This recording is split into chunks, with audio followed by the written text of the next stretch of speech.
Samantala, libo-libong trabaho abroad ang alok sa job seekers ngayon pong araw ng kalayaan. May ulat on the spot si Bernadette Reyes. Bernadette?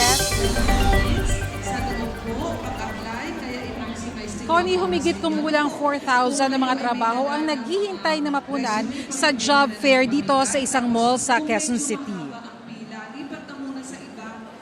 Kabilang sa mga trabaho naghihintay dito ay may kinalaman sa healthcare, administrative work, hospitality, housekeeping at manufacturing. Meron ding oportunidad para sa mga skilled trade at sa mechanical, electrical at plumbing.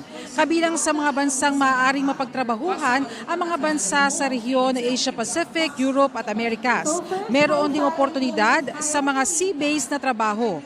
Dito maaari rin makahanap ng trabaho ang mga OFW na bumalik sa bansa mula sa Middle East at magkaroon sila ng bagong pagkakataon para mga ibang bansa.